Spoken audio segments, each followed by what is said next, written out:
So today we are going to talk about a silent threat that could be eating away at your plant's bottom line right now.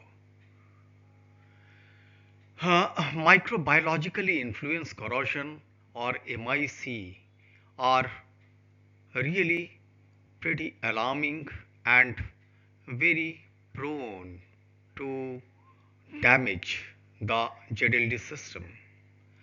We are not just looking at water treatment as a utility anymore. We are looking at it through the lens of scientific calculations and electrochemical monitoring. On this title slide, you can see a split view, the industrial architecture of a blast furnace and microscopically reality of bacteria that can bring it all down.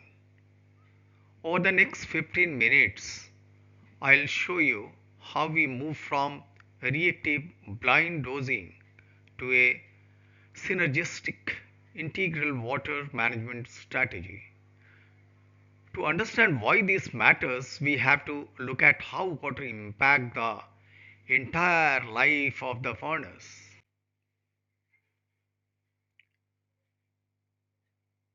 In our industry, we measure the success in decades.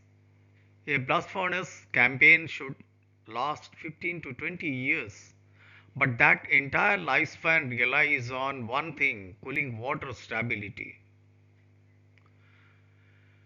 If you look at the flowchart on the screen, you will see three phases of failure. It starts with a simple water quality degradation, rising conductivity and pH shifts. Then it escalates to biofilm and scale formation, creating localized heat transfer blockages.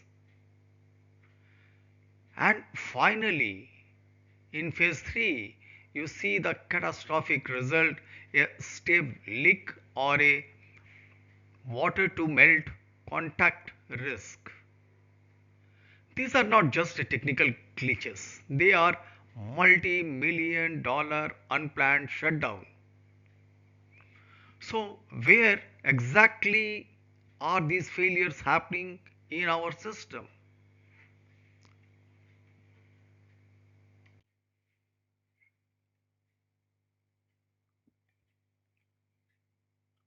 This diagram maps out our primary battle zone.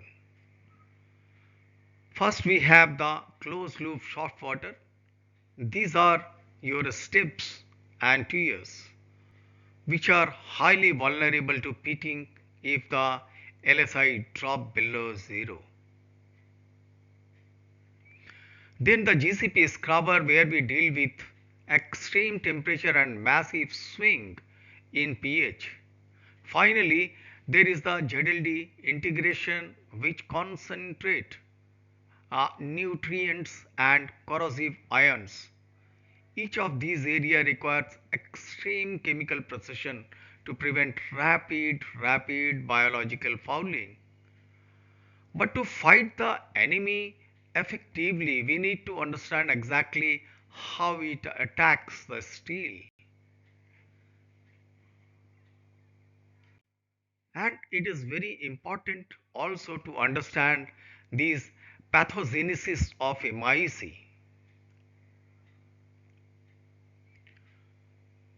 So the electrochemical assault on the carbon steel, how it occur, it's a very important aspect that need to be known by each blast furnace's team.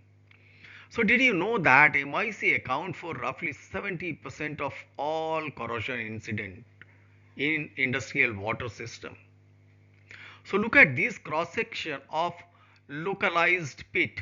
You can see the bacteria, the SRB and APB hiding under a blue-green dome. We call that EPS shield. This shield anchor the bacteria to the metal and drives an electrochemical assault, essentially stealing electrons from the steel.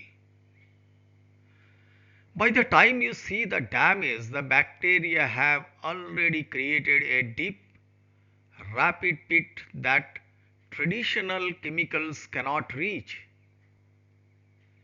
And that brings us to the biggest flaw in how most plants currently handle this.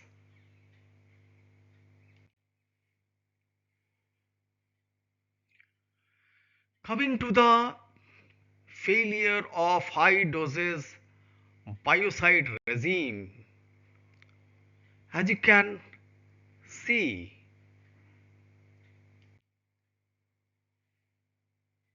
the traditional shock dosing, dumping bleach or THPS into the system is often a waste of money. Look at the arrows bouncing off that blue dome. That's the EPS matrix acting as an impenetrable physical and chemical barrier. As you can see on efficacy graph at the bottom, as the biofilm mature, the effectiveness of your biocide drops to nearly zero. You are spending more on chemicals while your system reliability is actually going down. So, how do we break through that shield? That is a very important aspect that need to be introspected. And in that direction, biofilm dispersion via nature mimicking signaling molecules is to be learned. The breakthrough is in peptide A, inspired by C anemones. This molecule doesn't try to kill the bacteria initially, it tricks them. Look at how the peptide binds to the receptors on the EPS shield. It signals the matrix to deassemble, essentially opening the door. Once the shield is gone, the sessile cells are exposed to standard biocides and are easily neutralized. So let's look at the hard data to prove this work.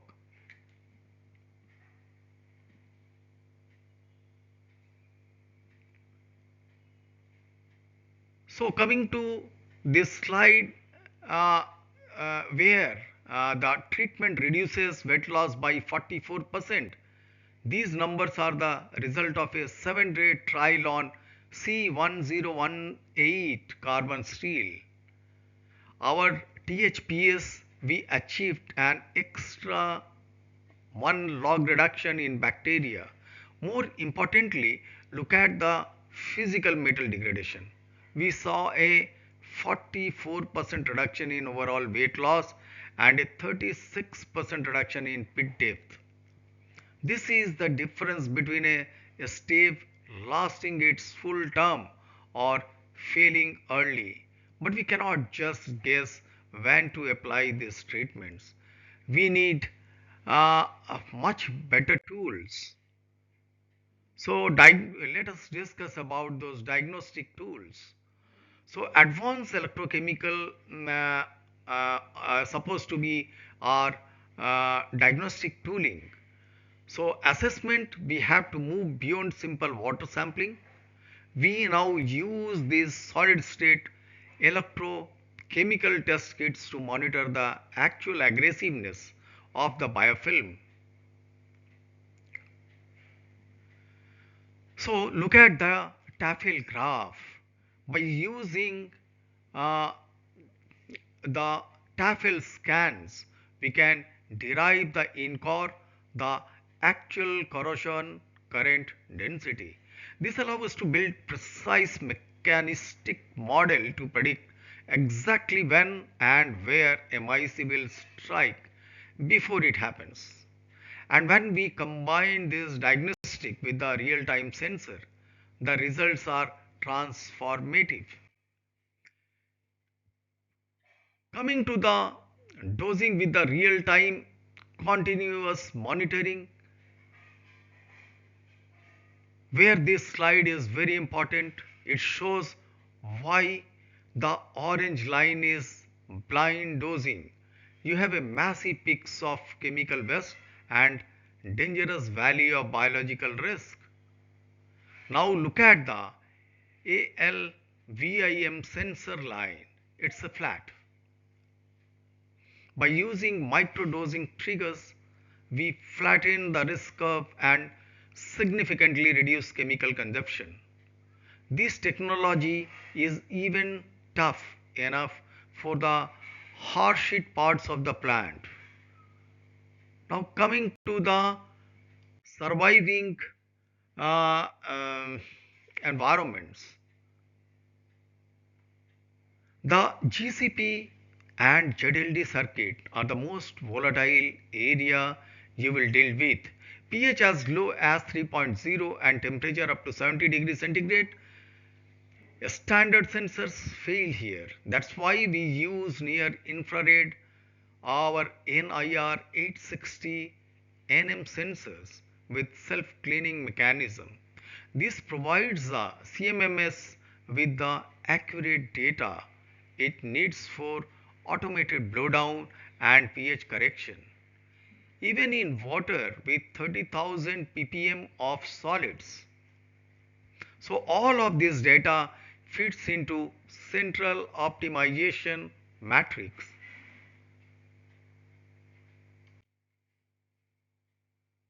Now coming to the systematic water chemistry.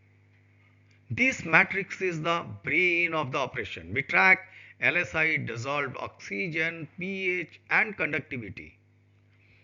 Notice that every parameter has an automated CMS action. If the LSI drop below 0, this system doesn't wait for a human, it triggers a pH adjustment immediately to prevent the dissolution of protective scales. Of course, chemistry is only half the battle. The hardware has to be ready too. So, what are the metallurgical defenses? Infrastructure must match chemistry. So, chemical mitigation must be paired with the flawless hardware. We recommend anti-bending copper strips with oversized fixing bolt. Look at the engineering gap tolerance in the diagram. This allows the equipment to safely absorb thermal expansion without transferring those multi-ton weight onto the water pipes. And this prevents shear failures regardless of the water quality. So when you put the chemistry, the sensors and the hardware together, the economics are undeniable. So let's see the economics of advanced water quality management. So let's talk bottom line. Transitioning to these predictive mindset yield three massive return. Point 2 plus 15 to 20 years. First is secure the first full campaign life of your furnace, which is in this band. Second, you cut the biocide cost in the half through targeted dosing, and we reach here. And third, you stay in 100% compliance with the environmental ZLD mandates. So this brings us to our final conclusion.